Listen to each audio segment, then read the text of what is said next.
Hello, everybody. Thank you for tuning in to the Naturalist Capitalist. And I've got Mike, who you've seen on the show several times. He is here coming through Salt Lake City, so we're just doing a live video from my apartment.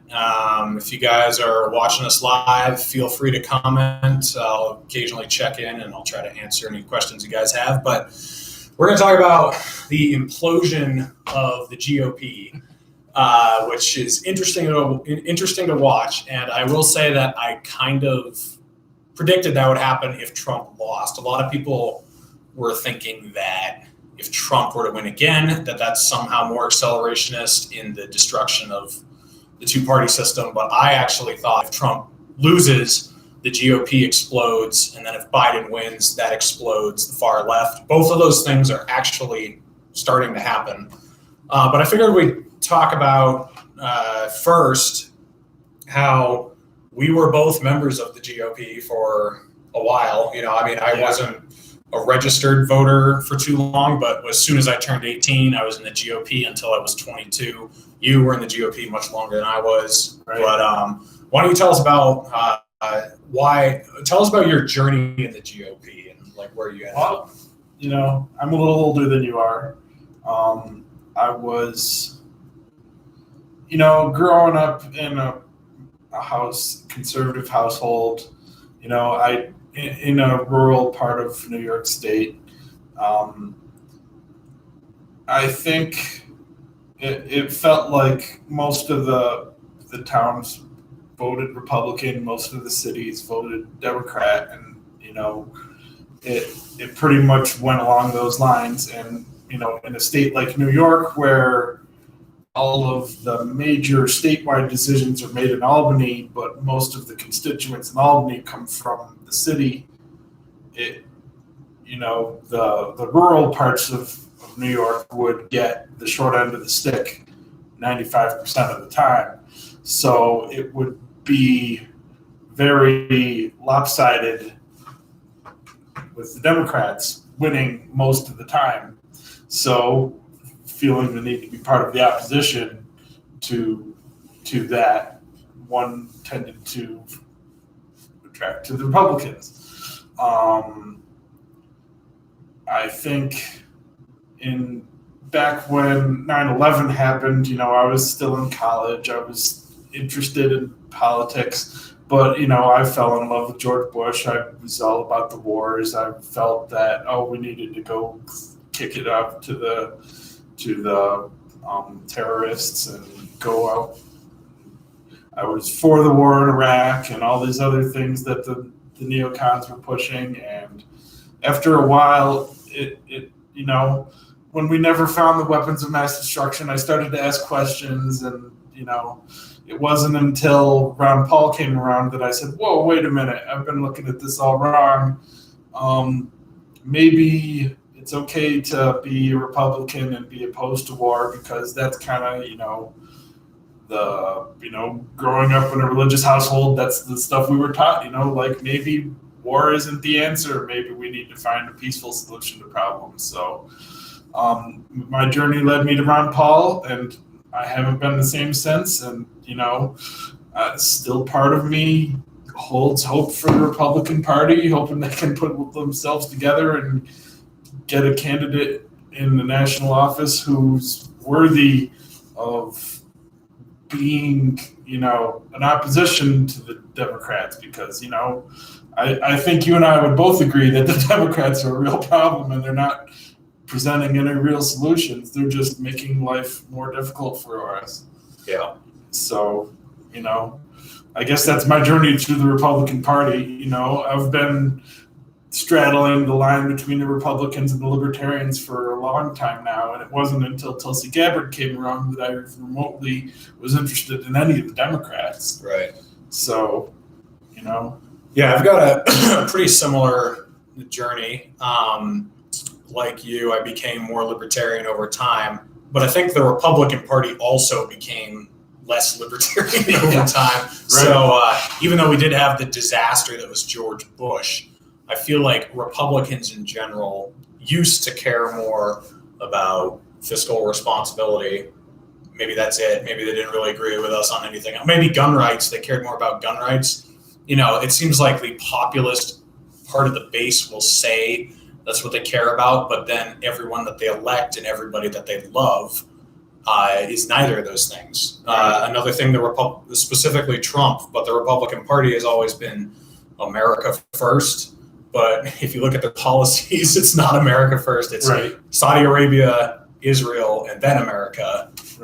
So like they've just become less and less of what they say they are, even though I've changed too. Would you say that's accurate? Yeah, I would say so. Yeah. So I'm actually excited to see the Trump supporters want to destroy the GOP. Even though I don't agree with the Trump supporters on much, and I kind of think a lot of them are sheep, I respect their energy, and I respect that. I think a lot of them are sincere. I think they're misguided, but I think they really care. And to see them angry that in their minds that the establishment is betraying them, I think instead of just belittling them, like we can actually reach out to them and say, look, you're right to have these feelings, but let me direct those feelings in the right course. Well, I felt something very similar back in 2012 when Ron was more or less smeared at the convention. He was taken away from, they more or less stole the election from him, and they refused to let him get the populist support that many of the grassroots really, really wanted, between 2008 and 2012, he raised so much money, and, it was, single day. I think we raised $4.5 million in one day, November 5th in 2008 or 2007. And, then again on the day for the Constitution, we did another money bomb and topped that. I think it was like $9 million we raised for his campaign in one day. And, it was palpable. It was real. And I feel like something was taken away from us when he wasn't given the time of day within the party to, set any agenda, to, do anything. They just saw, well, we're just going to pretend that he's not on the stage right now, and we're just going to talk about Mitt Romney or, eventually, at that time, back in 2008, it was John McCain, and, he was the opposite end of the spectrum when it came to war with Ron Paul. So, looking back on it, you'd be like, John McCain, why did we pick John McCain? Right. And everyone was just supposed to, go along with it, and it's like, I'm tired of going along and trying everyone else telling me what I should do and who I should vote for. And sometimes you just want to think for yourself, and, it'd be nice to win once again, but, it's more important to me that I stand for what I believe in. Right. And I think we just really need better candidates to get into Congress so that we're not just stuck with the people we have. Man, they suck. I think you and I agree that Thomas Massie is our favorite congressman, but my second and third favorite are both leaving.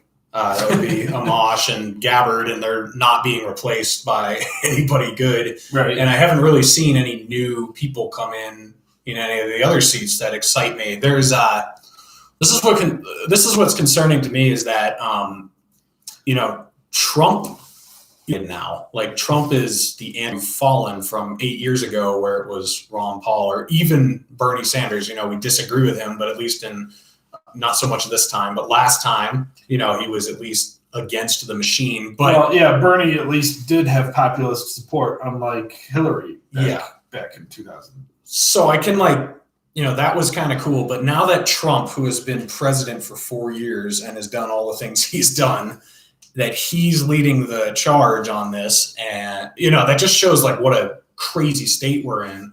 So how do we whether or not Trump sticks around, I don't know if he'll run again or what he'll do, but how do we redirect that energy toward the right things? Because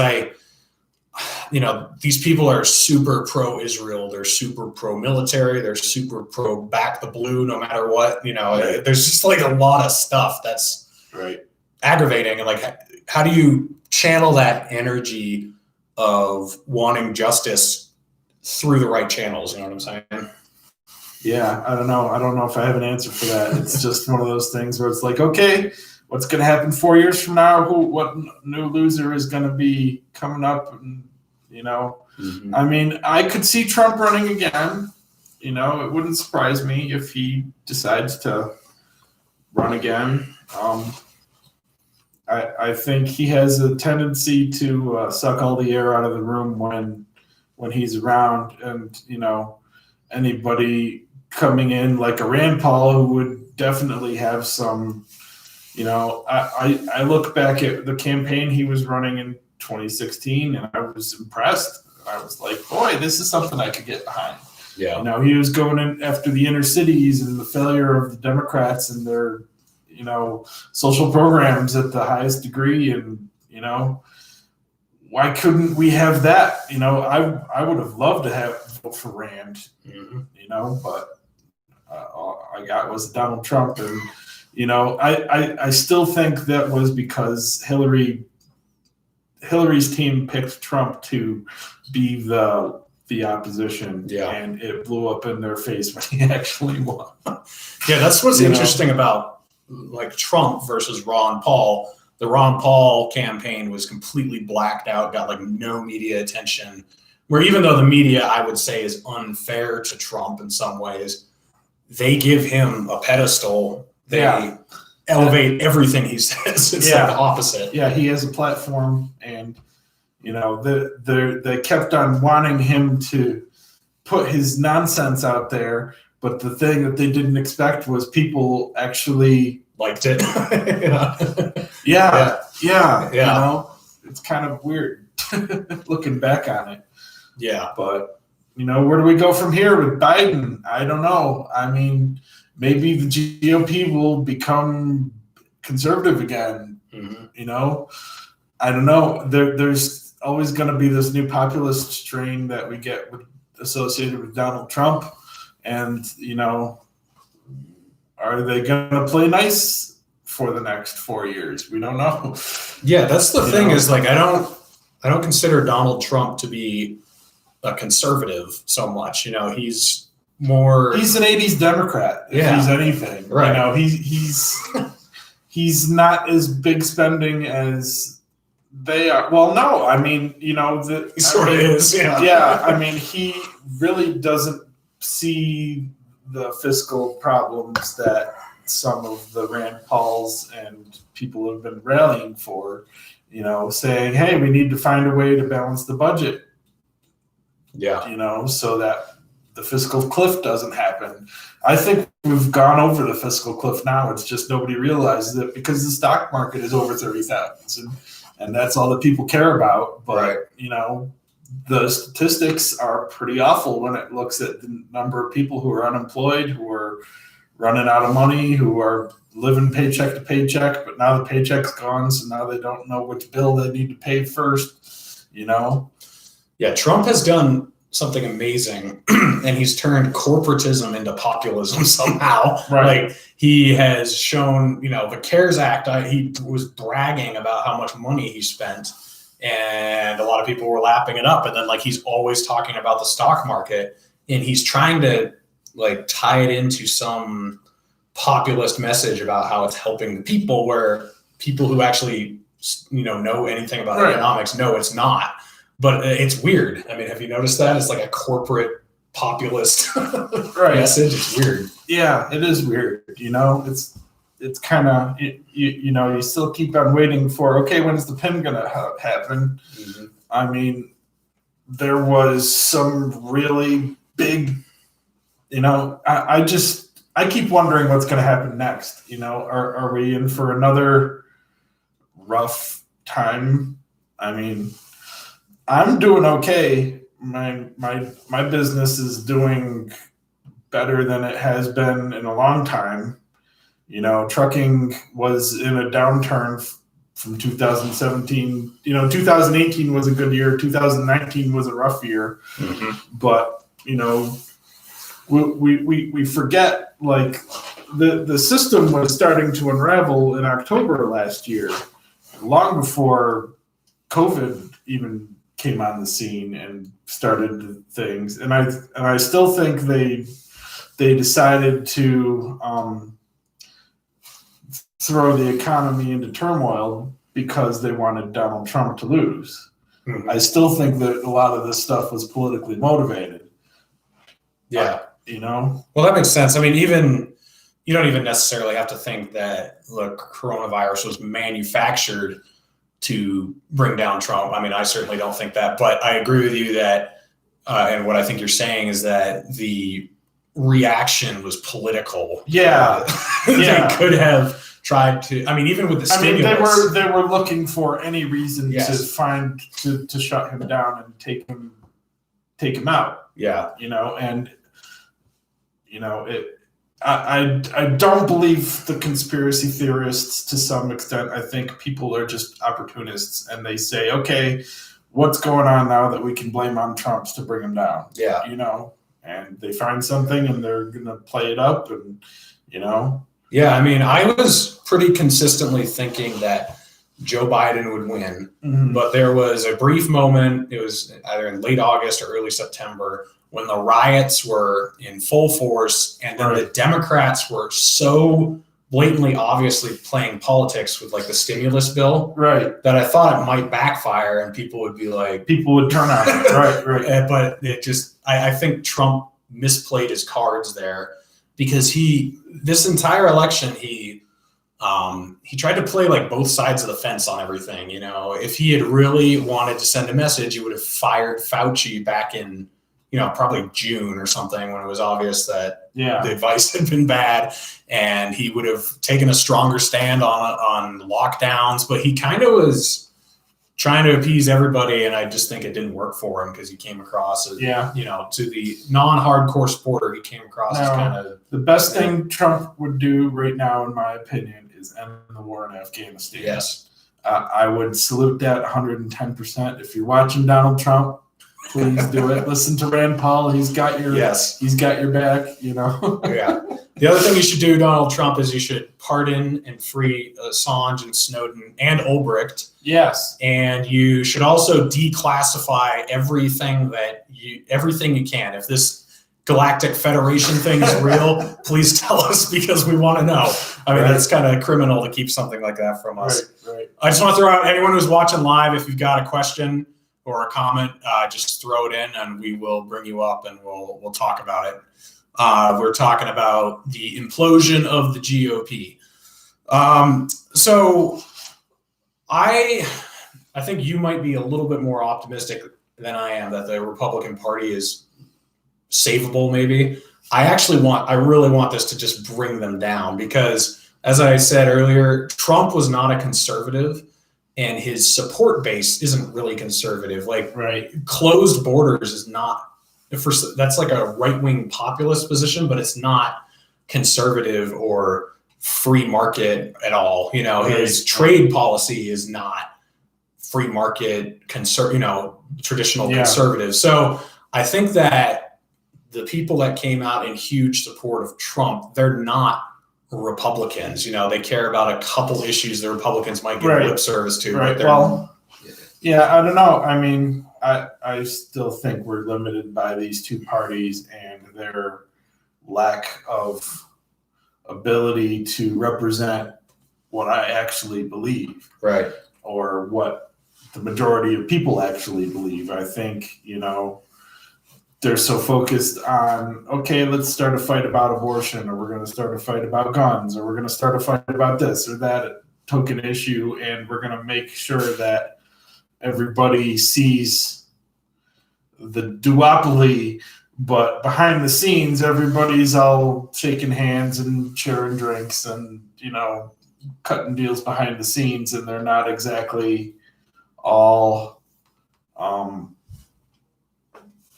they're not all what they say they are. They're just going to be out there living the high life in their expensive lifestyle and their,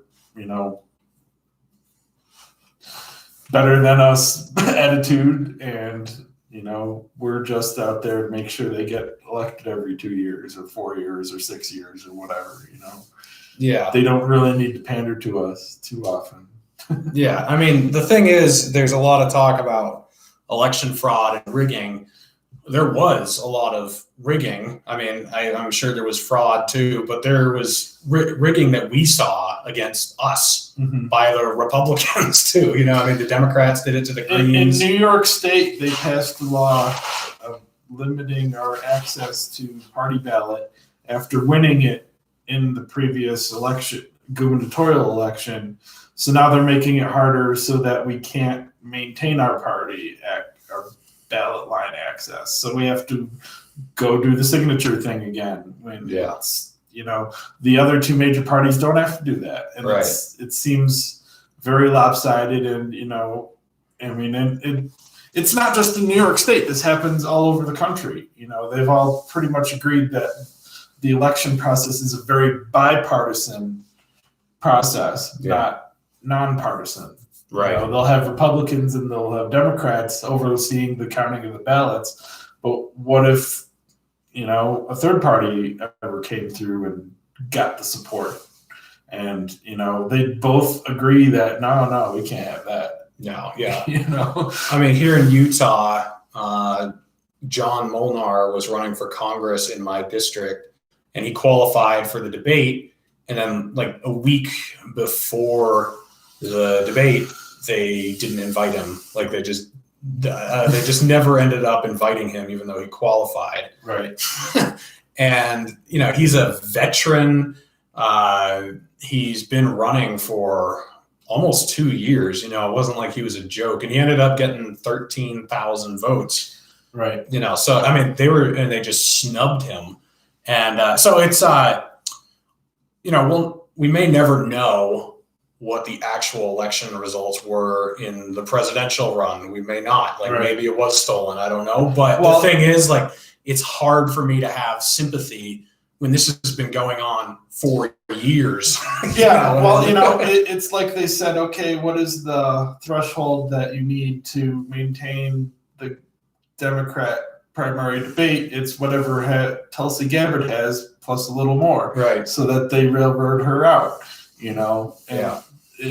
they won't let someone like that get the kind of support they need because they're relying on polls, which are, archaic at best. And, people can't get the support that they need to move to the next level and get, the funding and the financing that it takes to run a national campaign. So, I wanted to comment about my own district in New York State, New York 22nd. The latest vote total I heard is that the difference between the Democrat and the Republican right now is down to 12 votes. And it's like, how many people roughly live in your district? Oh, it's at least 1 million. That's pretty close. Yeah. I voted for the Libertarian, to be perfectly honest. I think the Republican might be a little better, but neither party is talking about fiscal responsibility right now. They just want to be the party that hands out the checks so that, in this COVID world, we're all taken care of from cradle to grave. Yeah. And it's like, well, what about, I don't need any money from the government right now. I am making good money driving the truck around. Business is good. Rates are high. I'm happy. If anything, the longer this continues, the better it's going to be for me because, as long as people are hysterically buying food and paper products and whatever they need, the fear is good for trucking. Yeah. So, yeah, I mean, I've actually benefited from it too. And this is why, when things are good, you should save your money and not spend it on more toys. This is, I was able to, buy silver and gold when it was extremely low. I've made a lot of money off of that so far. I've, like you with trucking, I've been doing pretty well. And a lot of people are hurting. And a lot of people I know who are hurting now were not hurting 2 years ago, because we were in the bubble. We were in the stock market bubble, and the economy was booming, right, quote unquote. And then that bubble popped, and the coronavirus did make it worse. It's not fair to say that, all because the bubble popped. But a lot of those people they're screwed because they were living off of overtime. Right. They had adjusted their living expenses to a 60-hour, 50-hour week with a ton of overtime. Yeah. And they didn't think like, wow, if things are not ripping like this forever, I'm going to be in trouble. Well, there's the key to succeeding in this new economy is still entrepreneurialism, and most people aren't willing to take that kind of risk to try to start their own business. And, but there are advantages to it because, every expense you have can be a business expense, and you can write it off on your taxes and then pay less in taxes. And that gives you the freedom and flexibility to invest more in your business. Yeah. So, the best thing we could all do is learn how to be better at interacting with the system that we have rather than trying to change it, because we can get angry and try to change it all you want. But at the end of the day, we're not congressmen. It's not my job to go vote on these things. I'd probably be voting a whole lot more than my congressman ever does. Right. But yeah. So I have seen, some people on the populist right that I can work with. Matt Gaetz is a great example. He has been a cheerleader in the House for ending the war in Afghanistan and ending the war on drugs. And so, Matt Gaetz and I would disagree on immigration and things like that. There's no crossover, but I think that there's room for the populist right to grow. And I think that, even the Libertarian Party doesn't need to be so strict. Like, we need to keep our principles. We can't just become a third arm of this corporate duopoly that has zero principles. We need to keep our principles. But I think that we can be inviting toward people who share most of our ideas, right. And that doesn't mean we compromise even. Like, we can still be for open borders and still work with Matt Gaetz where we agree, and try to make people who are, who agree with us on a lot feel welcome, because that's what we're bad at. Even though we're like the biggest individualists ever, or at least that's our message, that everyone should think for himself, we have like almost as bad a groupthink complex as the left. If you disagree a tiny bit, you're not a libertarian. Well, it's like, one of the things that you and I both discovered was how much we had in common with progressives who were back in Tulsi. And it's like, okay, we're on board with the ending the war on drugs. We're on board with, okay, we need to end all the wars, bring all the troops home, find better work for them to do than bombing on the other side of the world. We all seem to get hung up on what to do with our fiscal policy, but I bet there's common ground there somewhere if we keep some conversations going. I think the left, or at the very least, the progressive left, seems maligned by libertarians and their laissez-faire approach to economics. And I still challenge them to say, well, do you have a better idea that doesn't involve Marxism? Yeah, to me, there were like different levels of progressive. Like, I didn't even really consider Tulsi a progressive. I mean, progressive has a bad taste. Well, she had a bastion of support that you could label as progressive. Definitely. Yeah, I kind of considered her like, she was a little bit of everything, but like mostly like a left-leaning libertarian is kind of what I thought of her. Because even her big government programs. They had capitalism laced into them, like her college plan. She was saying we shouldn't subsidize degrees that people won't get a job if they leave college, where Bernie was just kind of like, everything's going to be free. Free college for everyone. Yeah. Right. So I think like the more sane people on the left, I've had conversations with them, and you can actually convince, if you're not coming at the angle of you are a communist, you are a socialist, if you just like sit down and say, hey, this is why I think, a $20 minimum wage would be bad. Mm-hmm. They'll actually hear you, and a lot of them will realize, wow, no, you're totally right. Or they'll realize that, having a few oligarchs control an entire education system might not be the most efficient plan, and a lot of these progressives are actually for extreme decentralization. Like they like things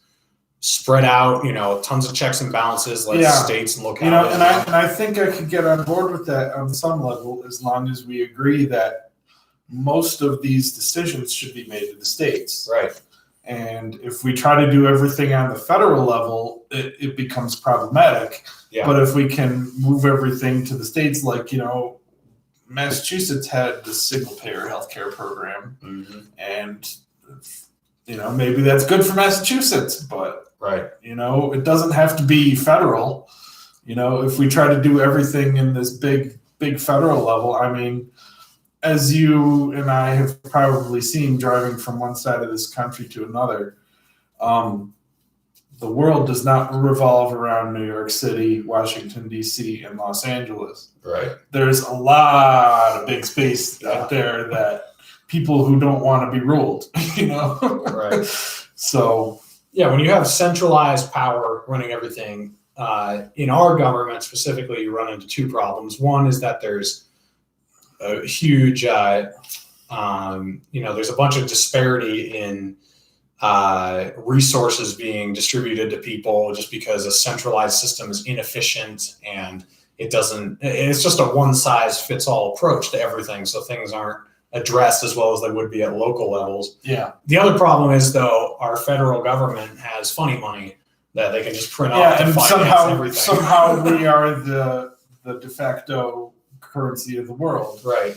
Thanks to deals with Saudi Arabia. And, the real question is, how much longer is that going to last? Because, that every fiat currency that has been established has failed. Right. It's just a matter of how long it takes for it to happen. It happened in the Roman Empire. They used to try clipping coins to try to reduce the amount of silver in them because they couldn't maintain that level. And Ron Paul would say that empires fall for fiscal reasons, because they just run out of money, and the money starts losing value, and then they can't maintain it. How long can we maintain military blowing up people on the other side of the world? Without end. Where does the money come from, and what does it buy? How long can we keep this up? I don't know. COVID has really changed a lot of things, and it seems to be favoring the East better than us. I hear China is back to work, and they're up and running again, and boy, we're not. Right. We're struggling, and who knows what's going to happen with this vaccine, but I'm not optimistic. Mm-hmm. I have a feeling people will see through, maybe it'll reduce the infection rate, maybe it won't, but, the death rate is still remarkably low with this, Yeah. Yeah, with the vaccine, I am not going to be in the first wave of people who get tested. I'm not.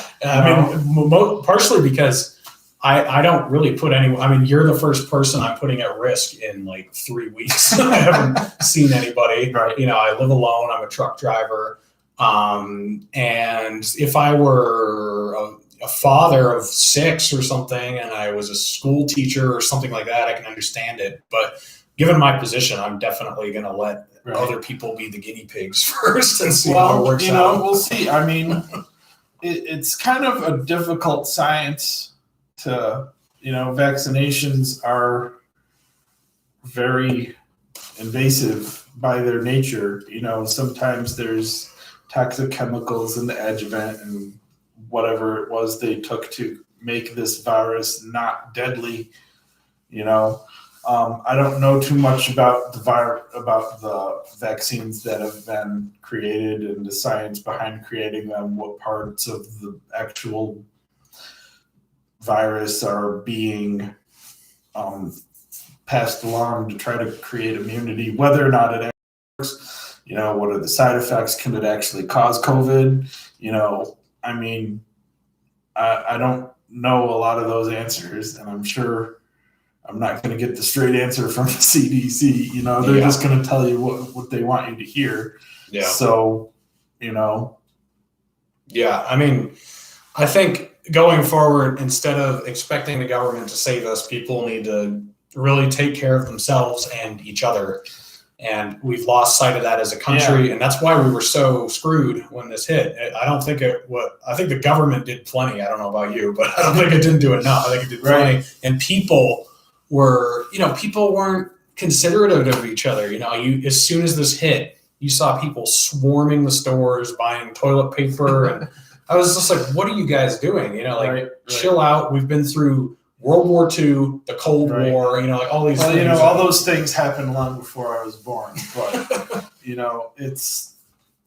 it's I don't know. I still think this mask hysteria is getting old. Mm-hmm. I'm getting tired of all of the social programming that we're subjected to. Mm-hmm. This little thing doesn't actually prevent disease, as my governor likes to patronize us whenever.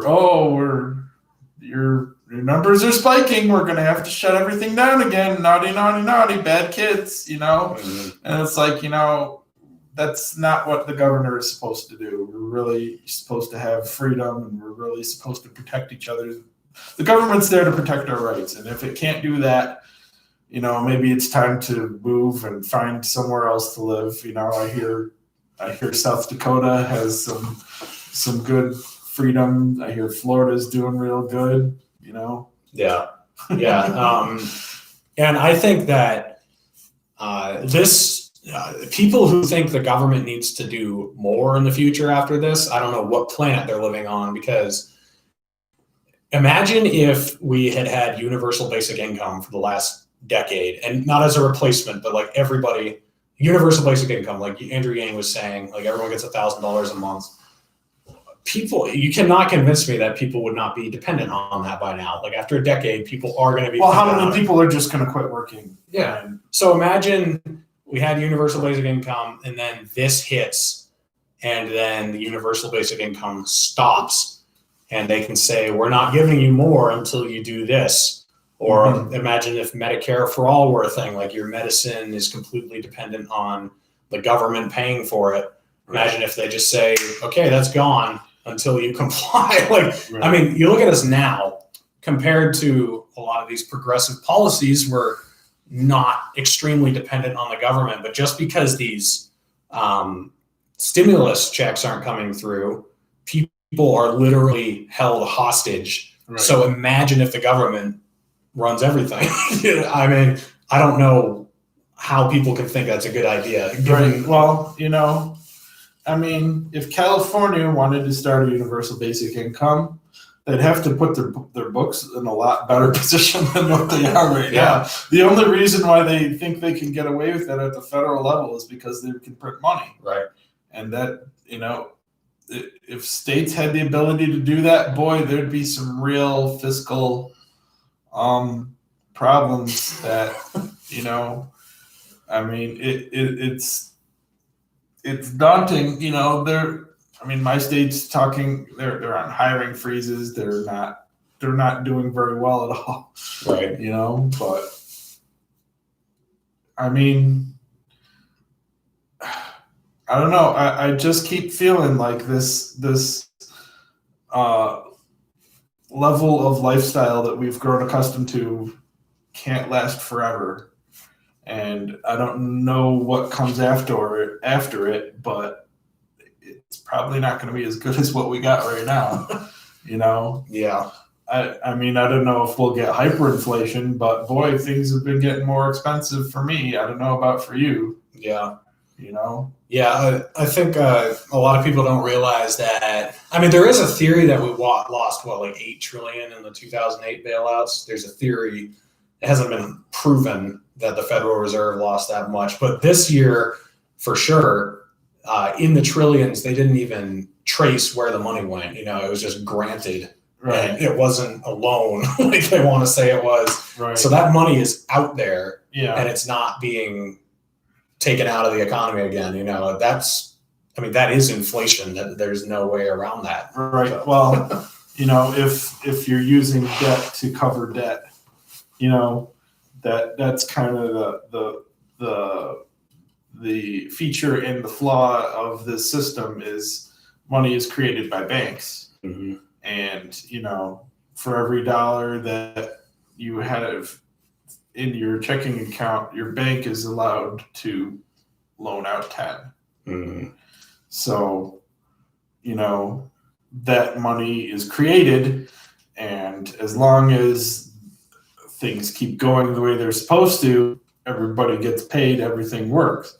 But as soon as things start falling short, things start going the other way, and they go, that's how leverage works. Everything is okay. Well, as long as I can keep making my paychecks and keep making my payments on everything goes good. But as soon as everything grinds to a halt, boy, there's going to be people who are in real trouble, if they can't make their car payment, or if they can't pay their rent, or if they can't make their mortgage payment. I still think we're a few months away from things really hitting the fan with repossessed cars and, but who knows? Maybe we'll come up with some kind of a solution for it. Maybe the COVID vaccine will mean that we can reopen everything and people can go back to work now that we've got a Democrat in office and we got Donald Trump kicked out, Yeah, I mean, I don't really buy into that too much because you look at other countries and, I think that I don't think it has so much to. I don't think the lockdowns have so much to do with Donald Trump as like the playing politics with the stimulus and all that did. Because you look at other liberal countries, they're doing the same thing that they're worse. Like look at Australia. Yeah. It's terrifying. So I do think though that there might be more resistance, more outright resistance to what's happening under Biden, because this is the weird thing about Trump. Like he, as I said earlier, he kind of tried to like play both sides of the line. So he talked about how great Fauci was, and then he'd sometimes be like, Fauci, I don't know about this guy. But the other thing is, look at, the vaccines right now. Like Trump is demanding that the vaccines be released immediately and distributed to the public. And Trump's fan base is like extremely anti-vax. And they somehow think that Trump is the last thing standing in the way of forced vaccinations. And it's like, are you guys watching what he's advocating for? It's just this weird like disconnect. Yeah, I don't know. I mean, I'm like we said before, I'm not probably going to be amongst the first to take this vaccination. If my company starts offering them and starts requiring me to have one, I'll probably give it some thought, but I'm definitely not going to be amongst the first to take it, Yeah, the funny thing is, and I can say this as a non-drug user, is that somehow marijuana, we still don't know enough about it, if it's safe or not, but this vaccine after like a few months is 100% good to go. It just shows the FDA is compromised and it has nothing to do with our health and well-being. Right. Well, part of the epidemic we have with obesity and heart disease and all this was created in the 80s when the Food and Drug Administration came up with the food pyramid and really just decided to tell everybody what we should eat. Mm-hmm. And it was basically a hog ration that was mostly starch and doesn't really have much science behind it, but boy, since it's government edict, everybody starts to listen to it. Every school is giving their kids, sweets and pizza and all this stuff and calling it nutrition, but Right. it's not what it could be, Yeah. Yeah. I think the biggest problem is we've just been giving and taking bad advice for generations now. Yeah. And people don't know which way's up anymore, Yeah, I had John Molnar on my show a couple days ago. We were talking about atheism and religion, but science and statism have both become religions, and they're intertwined. Like the state and science are things that you're not allowed to question anymore, where science used to be the idea of always questioning everything. And you see a lot of these liberals, they just take whatever the latest government mandate is as absolute truth and do not question it. So, those of us who were skeptical that we should literally lock down the entire country and sacrifice all these small businesses and everything, even if we weren't saying no, we were just saying, hey, why don't we think about what's going to happen here? You were demonized as like a science denying flat earther. It's like, or what? or if I go into a store and forget to wear my mask, is that, am I suddenly endangering the populace because of that? Is that, I mean, it's a tough time to be a free thinker, when everybody's telling you have to get in line and play along with everyone else, Yeah, and the thing is, I wear a mask because stores require it or whatever. I don't care. But the thing is, like, the fear factor behind it. And what disturbs me is you always, we think we have these hypotheticals. What would have happened if I were in Nazi Germany? What would I have done? You're seeing people like give into absolute fear and tattling on their neighbors and their family members and giving into hate so quickly over something much less extreme than being in Germany in the 1930s. Right. And it makes you realize, like, wow, if things were actually super, super bad here, how people would react. You know who the people are that would turn you in. It's kind of terrifying. Yeah. Yeah. Well, luckily we're not shuttling people off on rail cars yet. To God knows where, or stuck in the but I agree with people like Jordan Peterson who have really given it a lot of thought and said, okay, you know what, had I been around in Nazi Germany, I would probably just play along. And the key to preventing this from taking hold is to hold to the truth and realize that, it's not enough just to go along to get along. Sometimes we have to stand up for our beliefs and say, hey, this is wrong. This is a lie. I need to call this out. Right. And not doing that is what allows the tyranny to continue. Right. So, yeah, I think that's why I went to that police brutality protest in Denver back in June or whatever it was, because, I was 6 hours from Denver, but I was tweeting about what was going on Twitter and making videos. And I was like, well, if that's all I'm going to do, and I'm not going to go there and be part of this and be a responsible protester, because if we're angry about people burning businesses and whatever, but we're not doing anything about police brutality or, making a statement, right, then it's like, then those people have a monopoly on it. So it's kind of the same with the mandates right now, because you do have a lot of idiots out there with signs like, I need a haircut.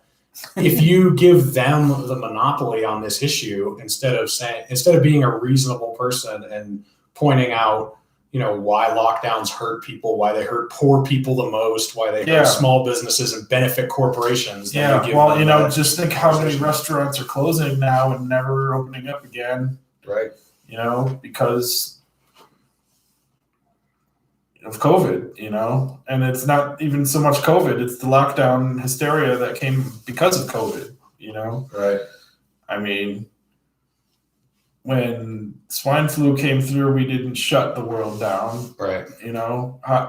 Is this really that much different? Is this much more virulent? Is this, it's airborne, which is something that some of these other ones weren't. but I don't think the rate of people who get infected actually die justifies the hysteria that we're having about it. And maybe we're creating more problems because of people who have poor access to food and nutrition, or suicide rates that are higher, or are we killing more people with the lockdowns than we were saving? Right. These are tough questions that you're not allowed to we're not allowed to ask. Yeah. We're probably going to get this video flagged and kicked off because of conversations like this. But well, we've already said election, vaccine, so there's going to be definitely some disclaimers at the bottom. So as I said, I don't think people should look to the government for help, that we need to take control of our own lives at this point. But I also want to get the conversation started for 2022 and 2024. I think that without overhauling Congress, we're not going to see any change. And unfortunately, a lot of senators that are complete schmucks are going to be in there for 6 more years. Yeah. But Congress, every 2 years, we get to decide who we're sending. So I want, people who are thinking about running to start talking about it now. Yeah. And I've already started an initiative for president in 2024, unless something else comes along. But for now, I'd really like an Amash Gabbard ticket, and I tweeted something out about it. Justin Amash actually replied and said he'd love to go on Joe Rogan with Tulsi Gabbard. So that was cool. Hopefully that happens. And so, I've started Facebook groups, starting to get people talking about it. We can't start talking about 2022 in the middle of 2022, and we can't start talking about 2024 in the end of 2023. Right. These things have to get rolling now. And it doesn't mean you give your hopes up and wait until then to take control of your life. You can realize that the government is not going to save you, and be responsible, take care of each other and take care of yourselves, but also care about this. That's what I want people to start doing. So, yeah, it's a funny thing being a libertarian saying, "Oh, we want to take our government back and leave everybody alone." It's the funny thing where, I'm bored with a Tulsi Gabbard Amash ticket. Mm-hmm. I want to say that it could really unite some people if we could all learn to disagree on some things and learn to find the things we agree on that are actually populist. Right. I think we can all get on board if we just find a way to get along. Yeah. And that doesn't even mean we have to come to a middle ground on things, because if you guys look on my Twitter or in the Facebook group, I'll leave links to both of those in the video, but I've laid out I don't know how many, 50 bullet point list of things that ticket could run on, where there's zero disagreements. It doesn't even address a minimum wage or healthcare. It's just these are all things we're too busy fighting about these things that don't even matter, and that will never pass. Yeah. And there's still bombs going off in the Middle East. Exactly. When we should all be worried about COVID and trying to fix this problem here, we're still spending money overseas maintaining these military bases. What's the point? Yeah. Yeah. So, hey, to close out, you've started a podcast. I have. So, do you want to just tell us what that's going to be about? How people can watch it? It's called What Do I Know? I'm just a truck driver. I'm still at the beginning stages of what I'm going to talk about, but it's going to go through my life a little bit and kind of explain my background and why I have some of the views that I do. And then I'm probably going to do a deep dive into regenerative agriculture, which is my passion and something I know a thing or two about. So maybe I'll be getting some interviews from people that I'm interested in, and we'll have discussions and thoughtful, provoking things and try to solve some of the problems of the world instead of just expecting the government to do it for us. Sounds like an interesting show. We'll Do you want me to put a link to your trailer? Absolutely. All right, we'll put a link to your trailer in the video. We've got one comment, even though some people have been watching this whole time. It's from David Fight, and he just says, yes. And I'm assuming he's talking about the collapse of the GOP. And right there with you, David. Yeah, thanks for tuning in, everybody, whether you're watching live or watching the upload after it's been live. Either way, leave your comments on what you think. This conversation went a little bit away from the GOP a little bit, but it's all good. We did cover why the GOP is kind of destined to fail after Trump is gone, because what the GOP has become, it can't really solidify behind anything other than Trump.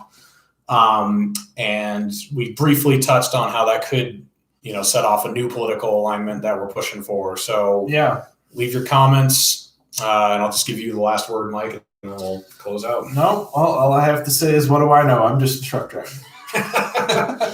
There you go. Okay, go check out his show, guys, or his podcast. I will leave a link in the description. Thank you for checking in. Take care of each other and take care of yourselves. Merry Christmas, by the way, if I don't see you guys again. That was good. I like our discussion. Yeah.